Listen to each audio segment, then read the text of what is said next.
ദൈവത്തിന് സ്തോത്രം. കർത്താവിന്റെ പരിശുദ്ധ നാമം പിന്നെയും വാഴ്ത്തപ്പെടട്ടെ. ഏവർക്കും ഒരിക്കൽ കൂടെ ക്രിസ്തുവേശുവിൽ സ്നേഹ വന്ദനം. ഈ ദിവസങ്ങളിലായി നമ്മൾ അനേക വിഷയങ്ങൾ ചിന്തിപ്പാനിടയായിട്ടുണ്ട്. കർത്താവിന്റെ മടങ്ങിവരവിനോടുള്ള ബന്ധത്തിൽ അനേക കാര്യങ്ങൾ നമ്മൾ കഴിഞ്ഞ കാലങ്ങളിൽ ചിന്തിച്ചു. ദൈവിക തൃത്വത്തെക്കുറിച്ച് കഴിഞ്ഞ ദിവസങ്ങളിൽ ചിന്തിപ്പാനിടയായിരുന്നു. എന്നാൽ വീണ്ടും ചിന്തിപ്പാൻ ആഗ്രഹിക്കുന്നത് മരണത്തിലും പ്രത്യാശ എന്നതായ ഒരു വിഷയമാണ്. ഇത് ചിന്തിപ്പാൻ പെട്ടെന്നുണ്ടായ കാരണം നാം ഏവരും അറിഞ്ഞിരിക്കുന്നത് പോലെ വയനാട്ടിൽ സംഭവിച്ചതായ വലിയ പ്രകൃതി ദുരന്തത്തിൽ അനേകർ ഇതിനോടകം മരണപ്പെട്ടു കഴിഞ്ഞിരിക്കുന്നു. അനേകർ മണ്ണിനടിയിൽ വീണ്ടും അവരെ കണ്ടെടുക്കുവാനായിട്ടുള്ള ശ്രമത്തിൽ ആയിരിക്കുന്നു. ഇങ്ങനെ ലോകം മുഴുവനും വല്ലാതെ ദുഃഖിക്കുന്ന, പ്രത്യേകിച്ച് നമ്മുടെ കേരളക്കര വല്ലാതെ ദുഃഖിച്ച് ഭാരപ്പെട്ട് ഇരിക്കുന്നതായ ഒരു പ്രത്യേക സന്ദർഭമാണ്.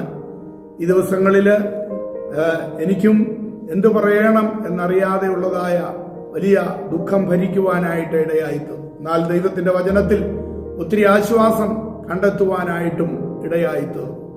മരണം അത് ഏദേനിൽ ആരംഭിച്ചതായ അനുഭവമാണ്.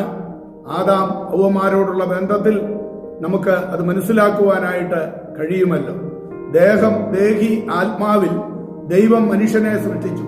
മനുഷ്യന്റെ ആത്മാവ് ദൈവത്തിന്റെ ഇരിപ്പിടമാകുന്നു എന്നാണ് സദൃശവാക്യങ്ങൾ 20:27 നമുക്ക് കാണുവാനായിട്ട് കഴിയുന്നത്. ദേഹി സ്വയബോധത്തിന്റെ ഇരിപ്പിടം, ശരീരം പഞ്ചേന്ദ്രിയങ്ങളുടെ ഇരിപ്പിടവും ആകുന്നു. അപ്പോൾ തന്നെ ആത്മാവ് ദേഹത്തെയും ദേഹിയെയും നിയന്ത്രിച്ച് നടത്തുക എന്നതായിരുന്നു ദൈവം വെച്ചിരുന്നതായ വ്യവസ്ഥ.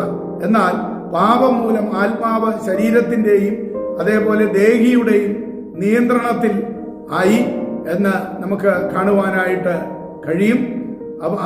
അപ്രകാരം തന്നെ വീണ്ടും നാം ചിന്തിക്കുമ്പോൾ മരണത്തിന്റെ എബ്രായ പദത്തെക്കുറിച്ച് നാം മനസ്സിലാക്കുമ്പോൾ അത് മാവത്ത് എന്നും ഗ്രീക്ക് പദം തനറ്റോസ് എന്നുമാണ്. മൃത്യു, മരണം എന്നീ പദങ്ങൾക്ക് പ്രാണൻ ഉപേക്ഷിക്കൽ അഥവാ പ്രാണത്യാഗെ എന്നാണ് അർത്ഥം. തനറ്റോസ് എന്ന ഗ്രീക്ക് പദത്തിന് രണ്ട് ആശയങ്ങളുണ്ട്. ശാരീരിക മരണം, ദൈവത്തിൽ നിന്നുള്ള വേർപാട്. ഇങ്ങനെ രണ്ട് ആശയങ്ങൾ നമുക്ക് അവിടെ കാണുവാനായിട്ട് കഴിയും. മണ്ണിൽ നിന്ന് എടുക്കപ്പെട്ട മനുഷ്യൻ മണ്ണിലേക്ക് മടങ്ങുന്നു, നീ പൊടിയാകുന്നു, പൊടിയിലേക്ക് തിരികെ ചേരും എന്ന് പാപത്തിൽ വീണ മനുഷ്യനോട് ദൈവത്തിന്റെ കൽപ്പന ഉൽപ്പത്തി പുസ്തകം 3:19 നമുക്ക് കാണുവാനായിട്ട് സാധിക്കുന്നുണ്ട്. മനുഷ്യന്റെ പേരുകളിൽ അധികവും മണ്ണിനെയും മരണത്തെയും വ്യഞ്ജിപ്പിക്കുന്നതാണ് എന്നും നമുക്ക് മനസ്സിലാക്കാവുന്നതാണ്. മനുഷ്യന്റെ കൂടപ്പിറപ്പാണ് മരണമെന്ന് പറയാം. വെറുമൊരു പ്രത്യേക പ്രതിഭാസമായി പരിഗണിക്കപ്പെടാവുന്നതല്ല മരണം. അത് ഒരു നിഗൂഢതയാണ്.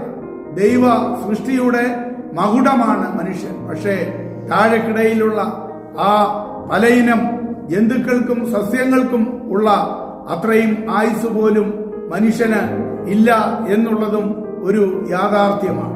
ദൈവ സാദൃശ്യത്തിലാണ് മനുഷ്യൻ സൃഷ്ടിക്കപ്പെട്ടത് എങ്കിൽ എന്തുകൊണ്ട് അവൻ മരിക്കുന്നു എന്നത് എക്കാലത്തുമുള്ളതായ ഒരു ചോദ്യമാണ്.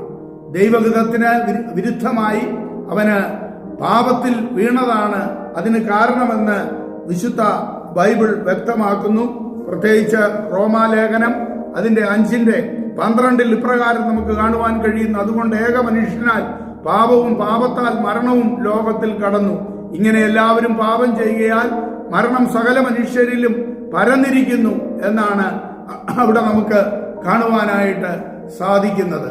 വീണ്ടും എന്നാൽ ക്രിസ്തുവിൽ ആയ ഒരു വ്യക്തിക്ക് മരണം ഇല്ല എന്ന് ദൈവത്തിന്റെ വചനം വളരെ വ്യക്തമായി പഠിപ്പിക്കുന്നത് നമുക്ക് കാണുവാൻ കഴിയും. ലാസറിന്റെ ആ നിര്യാണത്തിൽ അവൻ നിദ്ര കൊള്ളുന്നു എന്നാണ് കർത്താവ് യോഹന്നാന്റെ സുവിശേഷം 11 പറഞ്ഞിരിക്കുന്നതും നമുക്ക് മനസ്സിലാക്കാവുന്നതാണ്. അഥവാ ഒരു വിശുദ്ധന് ആ മരണമല്ല, അതൊരു നിദ്ര മാത്രമാണ് എന്ന് നമുക്ക് കാണുവാനായിട്ടും സാധിക്കുന്നുണ്ട്. യെശയ്യാ പ്രവചനം 26 അതിന്റെ 19 മുതലുള്ള വാക്യത്തിൽ ഇങ്ങനെ നമ്മൾ വായിക്കുന്നു: നിന്റെ മൃതന്മാർ ജീവിക്കും, നിന്റെ ശവങ്ങൾ എഴുന്നേൽക്കും, പൊടിയിൽ കിടക്കുന്നവരെ ഉണർന്നു ഘോഷിപ്പീൻ, നിന്റെ മഞ്ഞ് പ്രഭാതത്തിലെ മഞ്ഞ് പോലെ ഇരിക്കുന്നു. ഭൂമി പ്രേതന്മാരെ പ്രസവിക്കുമല്ലോ. ഓർക്കുക, ഭൂമി പ്രേതന്മാരെ പ്രസവിക്കുമല്ലോ. നിശ്ചയമായിട്ടും ഈ ഭൂമിയിൽ അനേക ഡെഡ് ബോഡീസ് ഉണ്ട് എന്നുള്ളത് ഒരു യാഥാർത്ഥ്യമാണ്.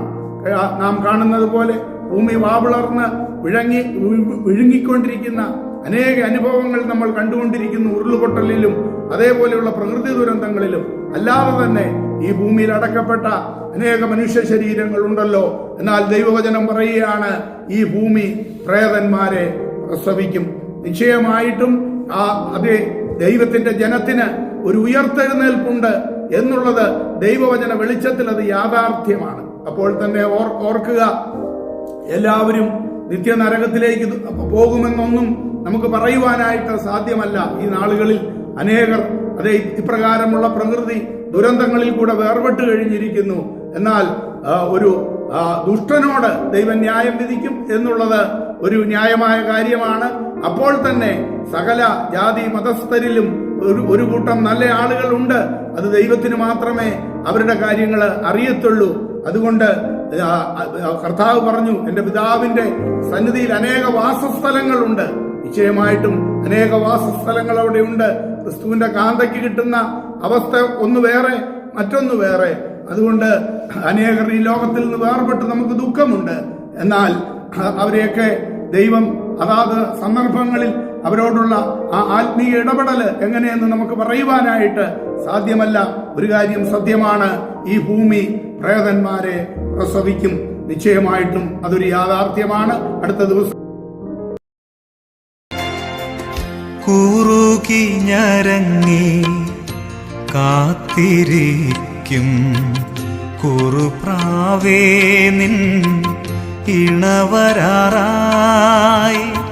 കുറുകി ഞരങ്ങി കാത്തിരിക്കും കുറുപ്രാവേ നിൻ ഇണവരാറായി.